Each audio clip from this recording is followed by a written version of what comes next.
하나님의 선한 도구로 쓰여라. 하나님의 선한 도구로 쓰여라는 제목으로 새벽 말씀을 전하겠습니다. 오늘 본문은 유월절을 앞둔 동일한 시간대에 이루어지고 있는 상반되는 두 가지 장면을 비춰주고 있습니다. 1절에서 6절 장면과 7절에서 13절의 장면인데요. 둘 다 유월절을 앞둔 시간적 배경을 제시합니다. 1절, 유월절이라 하는 무교절이 다가오매. 7절, 유월절 양을 잡을 무교절 날이 이른지라. 여느 때처럼 유대민족 최고의 명절이 다가오고 있습니다. 그러나 이번 명절은 매우 특별한 유월절이죠. 인류사의 획을 그을 십자가 사건이 일어나게 될 유월절입니다.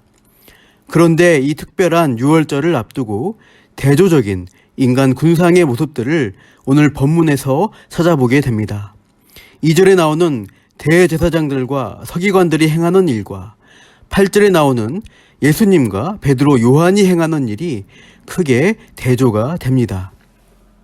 전자는 어두운 밀실 같은 곳에서 일을 계획하고 도모합니다. 후자는 밝은 낮에 대로에서 신비한 일이 진행되는 경험을 하고 있습니다. 먼저 비공개적으로 비밀스럽게 일을 계획하는 자들은 무엇일까요? 그들이 도모하려는 일은 공개적으로 알리기에 부끄럽고 불의하다는 것입니다. 추악하고 죄악된 일을 진행하려는 것이죠. 본문 2절, 대제사장들과 서기관들이 예수를 무슨 방도로 죽일까 궁리하니. 유대의 지도자들이 속닥속닥 밀실 회의를 하는 안건과 주제는 바로 예수를 죽일 방법에 관한 것이었습니다. 예수님이 죽어야 한다는 것에는 이미 의견 일치를 보았습니다. 그러나 적절하게 죽일 기회와 방법은 아직 찾지 못한 것이죠. 그들이 가진 종교 권력의 힘으로 처형하면 되지 않나 할 수 있지만 그럴 수 없는 이유가 있습니다. 바로 세례 요한의 경우처럼 예수님도 일반 백성들의 인기와 지지를 받고 있었기 때문입니다. 자신들이 직접 예수님을 공개적으로 체포하거나 처형했다가는 백성들이 들고 일어날 수가 있습니다. 그렇게 되면 자신들의 기득권을 잃어버릴 우려가 있기에 함부로 할 수가 없는 것입니다. 그래서 백성들의 반발을 피해서 무슨 방도를 써야 예수를 죽일 수 있을지 궁리하던 중에 마침 좋은 조력자가 등장합니다. 누군가요? 바로 예수님의 제자인 가룟 유다입니다. 예수님의 동선을 밝히 알고 있는 그 측근이 찾아와서 자기 스승을 넘겨주겠다는 겁니다. 본문 4절, 이에 유다가 대제사장들과 성전 경비대장들에게 가서 예수를 넘겨줄 방도를 의논하매. 가룟 유다가 대제사장들과 그 수하에 있는 실질적인 무력을 행사할 수 있는 성전 경비대장들을 찾아온 것이죠. 마침 방도를 고민하던 차에 참으로 시의적절하게 해결사가 나타났습니다. 그리고 서로 원하는 것을 주고받는 거래가 성사됩니다. 5절, 그들이 기뻐하여 돈을 주기로 언약하는지라. 예수를 팔아주는 대가로 가룟 유다가 그토록 좋아하는 돈을 주기로 약속한 것이죠. 평소에도 가룟 유다는 예수님을 따르면서도 돈에 대한 욕심이 많았습니다. 향유를 붓고 자기 머리털로 예수님의 발을 닦은 여인의 일로 이렇게 말했죠. 요한복음 12장 5절, 이 향유를 어찌하여 300데나리온에 팔아 가난한 자들에게 주지 아니하였느냐 하니. 6절, 이렇게 말함은 가난한 자들을 생각함이 아니요 그는 도둑이라 돈괴를 막고 거기 넣는 것을 훔쳐 가미로라. 공동체의 돈을 몰래 착복하는 것을 즐기고 있었습니다. 돈을 더 많이 소유하는 일이 예수님을 따르고 순종하는 것보다 더 우선순위가 되어 있었죠. 하나님과 재물을 겸하여 섬길 수가 없다고 했는데 가룟 유다는 이미 재물이라는 만몬을 그의 하나님으로 섬기고 있었던 것이죠. 그래서 오늘 본문에 세성도 팔아넘기는 일에 거리낌이 없는 지경에까지 치달은 것이죠. 이 영적 어둠의 상태를 본문 3절은 이렇게 표현합니다. 유다에게 사탄이 들어가니. 유다는 돈을 사랑한 나머지 사탄의 충동을 받아 예수님까지 팔아서 돈을 더 벌고자 하는 지경에 이르렀습니다. 그리고 마찬가지로 대제사장들과 서기관들, 이 종교 지도자들과도 자신들의 권력에 탐닉하다가 사탄의 충동을 받아 의로우신 예수님을 죽이는 일에 공모하는 것입니다. 권력과 명예, 인기에 대한 탐욕이 시기와 질투심을 일으켜 한 사람 매장하는 것에 전혀 거리낌이 없는 것이죠. 이렇게 각자 죄의 충동으로 악한 일을 계획하는데 사탄의 역사로 서로 만나면서 순적하게 일들이 진행되는 것을 볼 수 있습니다. 성도 여러분, 부끄럽고 추악한 일을 계획하는데 그 일이 순조롭게 진행된다고 좋아하지 마시기 바랍니다. 아무에게도 들키지 않게 내가 원하는 돈이나 재물을 얻게 되고 쾌락과 탐욕을 만족시킬 수 있게 된다고 해서 그게 자신에게 주어진 좋은 기회이고 누릴 수 있는 행운이라고 여겨서는 안 됩니다. 사탄의 도구로 자신을 내어주는 자는 당장은 이득과 성공을 누릴지 몰라도 결국에는 비참한 결과를 맞이하게 됩니다. 가룟 유다는 스스로 목매어 죽었고 예루살렘 지도자들은 계속 교회를 박해하다가 예수님의 심판의 경고대로 나중에 성전이 완전히 회파되면서 다 죽임을 당하고 말았습니다. 죄와 욕심에 빠져 사탄의 악한 도구로 쓰이는 인생이 되지 않기를 간절히 바랍니다. 잠깐의 만족과 이점이 있어도 불의하고 부끄러운 일이라면, 말씀에 비추어 옳지 않은 일이라면 단호하게 끊고 거부해야 합니다. 그래야 끝이 아름답고 복된 인생을 살아갈 수가 있습니다. 본문 7절 이후에 보면 성전의 정치 세력, 이 가룟 유다와 다르게 특별한 유월절에 하나님의 선한 도구로 쓰인 사람들도 있습니다. 유월절 양잡을 날이 가까웠다고 하는데 정확하게 하루 전날 목요일이지만 예수님은 제자들과 이별하기 전에 미리 유월절 식사를 하시려고 하십니다. 그래서 8절 예수께서 베드로와 요한을 보내시며 이르시되 가서 우리를 위하여 유월절 준비하여 우리로 먹게 하라고 명하십니다. 특별히 수제자 베드로와 요한을 보내어 유월절 식사할 장소를 준비케 하십니다. 평소에는 예루살렘 근처 베다니 마을에서 유숙하면서 예루살렘 성전으로 왔다 갔다 하시면서 사역을 하셨는데 목요일인 이날에는 저녁과 밤까지 머무실 계획으로 미리 유월절 식사할 장소를 구하시는 것이죠. 그러나 베드로와 요한은 어디서 준비해야 할지 알지 못합니다.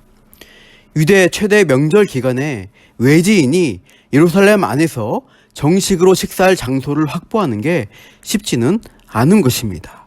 또 식사 준비할 시간도 상당히 필요했을 것입니다. 그래서 두 제자는 약간 당황하면서 예수님의 의중을 물어봅니다. 9절 여짜오되 어디서 준비하기를 원하시나이까? 그러자 예수님은 그들에게 예비된 장소를 찾아가는 방법을 일러주십니다. 10절 이르시되 보라 너희가 성내로 들어가면 물 한 동이를 가지고 가는 사람을 만나리니 그가 들어가는 집으로 따라 들어가서. 예루살렘 성내로 들어가면 물 한 동이를 가지고 가는 사람을 만날 것이고 그가 들어가는 집으로 따라 들어가라고 하십니다. 그라는 대명사로 볼 때 물동이를 옮기는 사람은 남자임에 틀림없습니다. 당시에 대개 물동이는 여인들이 메고 다녔다고 합니다. 그러니까 물동이를 가지고 나르는 남자는 눈에 확 띌 수밖에 없습니다. 두 제자의 눈에 특이하게 보일 그 남자를 따라가 그가 들어가는 집으로 따라 들어가서 11절 그 집 주인에게는 이렇게 말하라고 지시하시죠. 선생님이 내게 하는 말씀이 내가 내 제자들과 함께 유월절을 먹을 객실이 어디 있느냐 하시더라. 그러면 집주인이 어떻게 반응하느냐? 12절입니다. 그리하면 그가 자리를 마련한 큰 다락방을 보이리니 거기서 준비하라 하시니. 좀 신비로운 방식으로 유월절 식사 최후의 만찬을 행하실 장소를 구하게 될 것을 알려주십니다. 다 예비되어 있는 그 장소를 찾는 일에 이 두 제자를 사용하시는 거죠. 그렇게 베드로와 요한이 실제로 성내로 들어갔을 때 지시하신 대로 모든 일이 다 이루어지는 것을 경험하게 되었습니다. 13절 말씀, 그들이 나가 그 하신 말씀대로 만나 유월절을 준비하니라. 예수님께서는 친히 자신이 유월절 양으로 죽으실 것을 내다보시고 자발적으로 죄인을 대신할 희생양이 되시기 위한 일들을 진행하고 계셨습니다. 이렇게 자발적으로 죽으시는 일이 공생의 목표셨습니다. 아담 이후 죄에 빠져 죽을 수밖에 없는 인류를 위한 하나님의 공의와 사랑을 나타내시려는 이 선한 목적을 향해 지금까지 달려오셨습니다. 그리고 그 선한 일을 이루는 과정에서 예수님은 두 제자를 사용하시고 다락방을 준비한 집주인을 또한 사용하시고 계십니다. 하나님의 선한 역사를 이루는 일에 그들을 동참시키시는 것이죠. 사랑하는 성도 여러분, 하나님의 선한 일에 쓰여지는 인생이 되시기를 축복합니다. 앞서 밀실에서 음흉하게 행하는 자들의 소행을 살펴보신 대로 이 세상에서 악한 자들의 악한 계획대로 다 이루어지는 것 같지만 하나님께서는 악을 바꾸셔서 결국 선을 이루어 가시는 것입니다. 사도행전 4장 27절 28절을 제가 읽겠습니다. 과연 헤롯과 본디오 빌라도는 이방인과 이스라엘 백성과 합세하여 하나님께서 기름 부으신 거룩한 종 예수를 거슬러 하나님의 권능과 뜻대로 이루려고 예정하신 그것을 행하려고 이 성에 모였나이다. 사탄의 충동으로 성전 정치 세력들과 배신자 유다는 예수님을 죽일 음모를 꾸몄지만 역설적으로 예수님은 그들이 계획하는 죽음의 길을 통해 결국 구원의 길을 여시게 됩니다. 사탄의 충동을 받는 권력자와 세상 지혜자가 승승장구한 것 같지만 결국 하나님께서 역사의 주관자이십니다. 요셉은 형들의 시기로 노예로 팔리는 악한 일을 겪었지만 결국 선한 도구로 쓰여졌습니다. 창세기 50장 20절에 당신들은 나를 헤아려 하였으나 하나님은 그것을 선으로 바꾸사 오늘과 같이 많은 백성의 생명을 구원하게 하시려 하셨나니. 사랑하는 성도 여러분, 요셉처럼 악을 선으로 바꾸시는 하나님의 역사 가운데 순종하여 동참하시기를 바랍니다.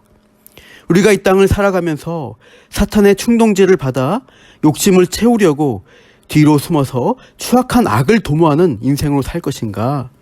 아니면 말씀에 순종하여 하나님 나라를 이루어가는 선한 일꾼으로 쓰여질 것인가를 잘 생각하시기 바랍니다. 오늘도 주님께 내 시간과 능력, 재물을 맡겨드리며 하나님 앞에 아름답고 선하게 쓰여지시기를 축복합니다. 기도하겠습니다. 하나님 아버지, 오늘도 하나님 말씀을 듣고 생명의 길을 가게 하시니 감사합니다. 그렇지 않고 세상의 말을 듣는 자들은 죄와 탐욕 가운데 사탄의 도구로 쓰여지며 결국 비참한 말로를 맞이한다는 성경의 경고 앞에 참으로 두려움을 느낍니다. 오늘도 자기를 희생하여 우리를 살게 해주신 예수님의 선한 역사 가운데 우리가 동참하기를 원합니다. 오늘도 나의 생각과 시간, 물질을 주께 맡겨드리며 하나님의 선한 도구로 쓰여지게 하옵소서. 하나님 말씀의 인도 앞에 놀라운 은혜를 체험하게 하옵소서. 감사하며 예수님의 이름으로 기도합니다. 아멘.